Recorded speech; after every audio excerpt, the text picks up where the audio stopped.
cara, não estou entendendo nada desse mercado e tal. E você conseguiu, nessa trajetória, construir uma visão que era tão consistente. Eu falava, cara, eu tinha quase inveja. Esse cara consegue ter uma visão em que as coisas se encaixam, as coisas fazem sentido. E você foi atrás dessa visão mesmo. Eu quero fazer aquilo que eu acredito. E eu, obviamente, em crises de fé. E aí, cara... É que eu me afastei do mercado de agência há muito tempo, né?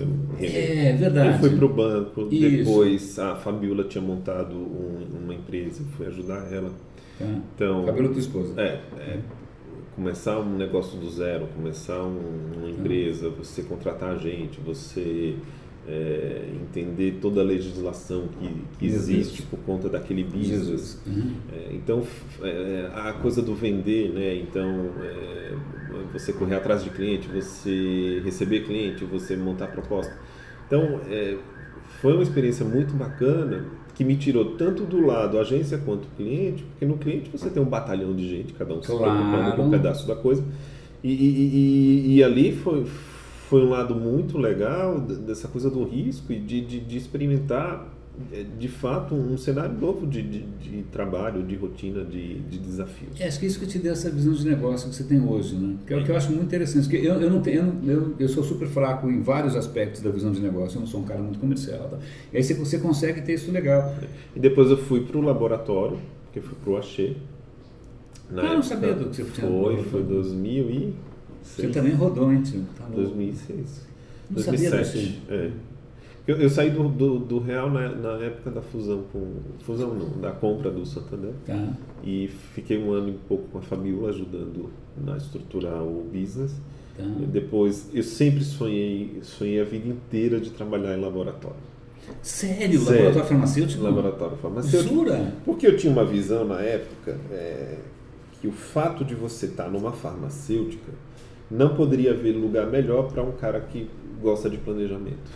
Olha, bom. Porque você tem pesquisa, você tem... Tchau, Fabiola, prazer em te conhecer mesmo, adorei. Você muito tem legal pesquisa, estar aqui. você tem metodologia, você tem provas de conceito, você tem todo um timeline até a coisa indo E tem isso mesmo ou você estava fantasiando? Não, tem quando é um produto, né?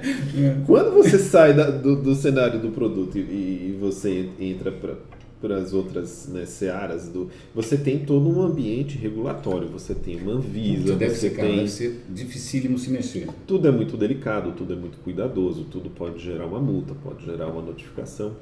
Então, era um ambiente muito delicado. Então, aí eu lidei com uma coisa que eu nunca tinha lidado antes, que era a questão do timing. Tudo era mais lento. Por conta de todo esse cuidado com legislação e com a própria Anvisa, com todo esse ambiente regulatório. E eu disse, poxa, eu não vou conseguir, não está no meu timing, está muito lento. E eu durei muito pouco lá dentro. E aí eu fui para a Polishop. Polishop? Cara, eu não sabia. Porque eu fiz o seguinte raciocínio. Polishop, não acredito. Eu pensei o seguinte. Lá vai. Bom, eu sempre estive em agência ou numa área, geralmente o marketing dentro de uma empresa, ele não é considerado uma área receita, ele é considerado uma área despesa. Ok. Né? E eu sempre sofria, depois dessas experiências em cliente com o digital, de que o digital era um apêndice. Né? Ok. O digital era uma coisa que as pessoas ainda, apesar da internet existir, apesar de tantas revoluções e sites e projetos, as empresas tinham uma dificuldade, assim como ainda hoje tem, mas elas, primeiro, muitas vezes não conseguiam ver a utilidade e, segundo, muito menos a receita. E diz, qual é o melhor ambiente onde o digital dá dinheiro? É o e-commerce, não tem jeito. É assim até hoje, não é? E é assim até hoje. É isso aí. Então foi uma experiência muito boa por conta de você poder estar num dia a dia em que todas as suas ações são facilmente mensuráveis. Mensuráveis numa moeda numa moeda. Uma moeda que não é engajamento. Não tem. É venda. É isso aí. Né? Não tem, assim... acho que poucas marcas hoje, elas conseguem dar um caráter além da venda, da parte de brand, de imagem, de comunicação, mas é receita na veia e é o dedo no pulso o tempo todo. E aí da Polishop foi que... Só que esse ambiente do e-commerce é um ambiente que se resume muito a isso, muito a questão da compra de mídia, da gestão da performance. Provavelmente um leão por dia, todo dia a dia, deve ser uma coisa prática pra caramba. Estou chutando. Eu acho que no caso da Polishop a gente pegava carona numa série de outras iniciativas que não eram do e-commerce, mas que alavancavam a venda de maneira exorbitante, principalmente TV. Opa, sério? Então eu brinco que, para mim, foi a primeira vez que eu vi comunicação dar dinheiro. Uau, que interessante! Porque toda a grade de TV, todos os roteiros que você hoje assiste de um produto, tudo é mensurado no call center, é mensurado na internet. Que legal! Os picos, né, de telefone, de ligações, os picos de conversão, você identifica no roteiro quais foram os pedaços daquele filme que mais bem sucedidos. Aí a máquina vai se afinando sozinha. E você vai retrabalhando, você vai reeditando o filme. Então, ali eu disse, pela primeira vez eu vejo, muito mais do que uma empresa de varejo, para mim era uma empresa de comunicação. Olha que interessante, Cisneiro.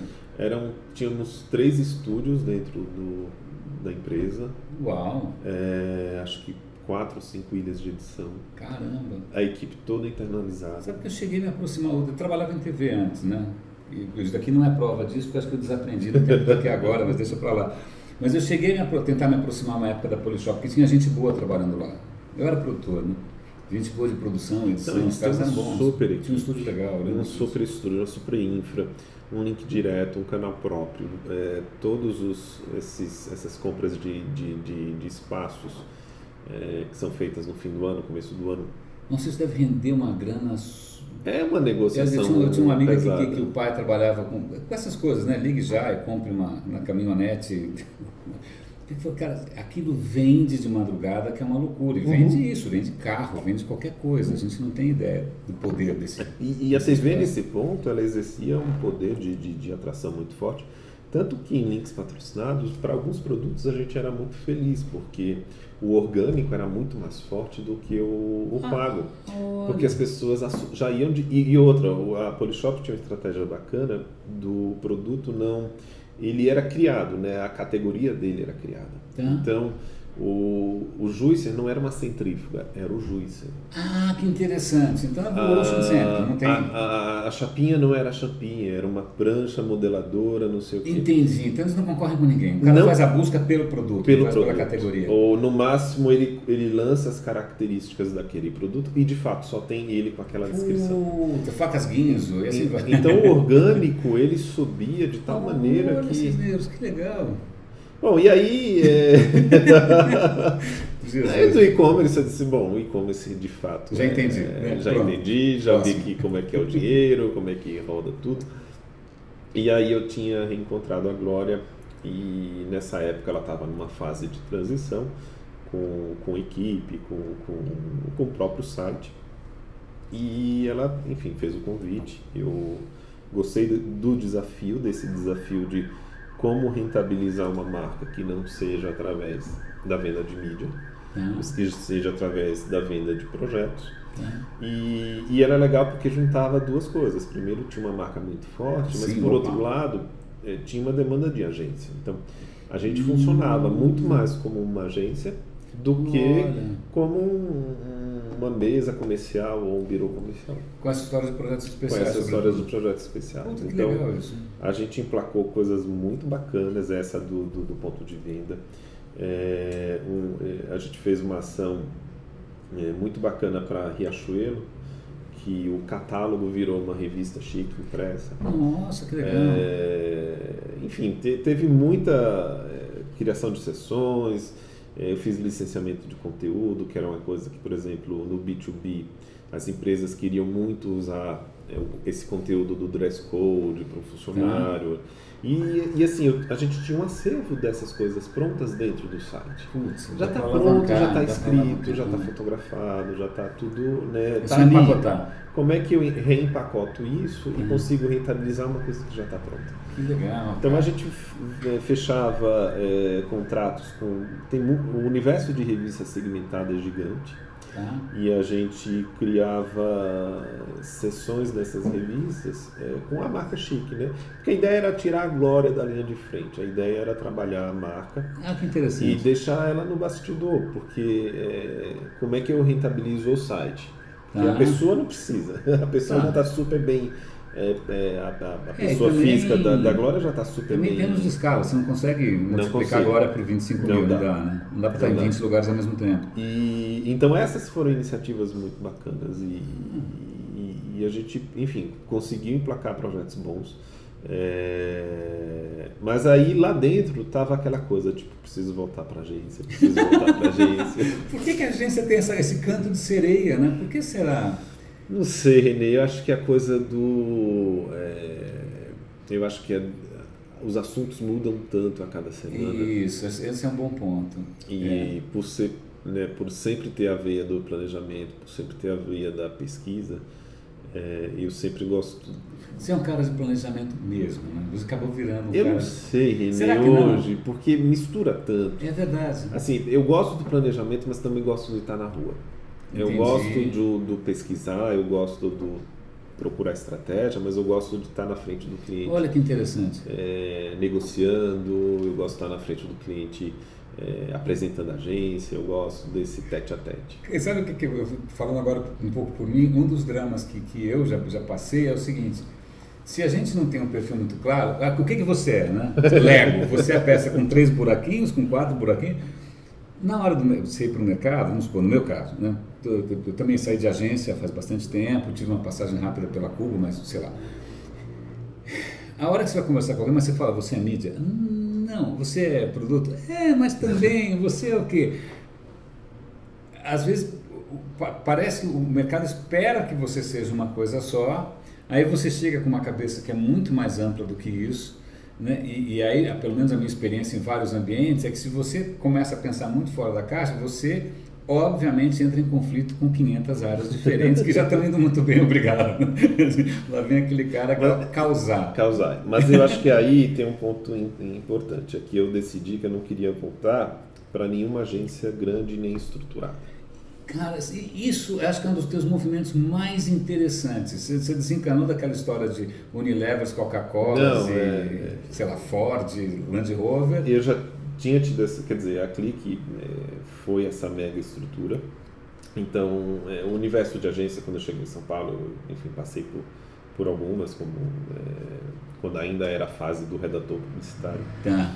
E eu decidi isso, eu decidi que eu não queria grandes estruturas, porque eu não consigo, meu timing não condiz com grandes estruturas. Olha que interessante. Acho que eu achei foi uma boa aprendizado. O Banco Real também. Sim. Tinha uma coisa na Clique que isso era muito legal. O Abel e o Pedro entravam muito pouco na operação. O PJ era pontualmente para questões, né, de alinhamento de criação, etc. E tal. E eu lembro que com a arquitetura eu tinha muita liberdade. Primeiro, porque eu junto com a Tati, a gente estava ali formatando aqui. Aliás, eu encontrei com a Tati recentemente. Eu quero ver se a gente entrevista a Tati também. E eu ia fazer um parênteses ali, perguntando se naquela foto se tinha alguém de legging e bota. Putz, não prestei atenção. Por causa do seu comentário. Putz, isso é uma saia justa. Eu minha boca, né? Bocão. E uma coisa que existia muito era autonomia, né? E outra coisa que eu aprendi na Clique era assim, não volte com trabalho. Não volte com refação. Então, quando a gente ia para cliente, a gente ia realmente para fechar. A gente ia para defender a ideia, a gente ia para argumentar. Uma das coisas que eu sofri muito quando eu entrei na estrutura do banco é que eu perdi essa autonomia. O problema eu não resolvia na ponta.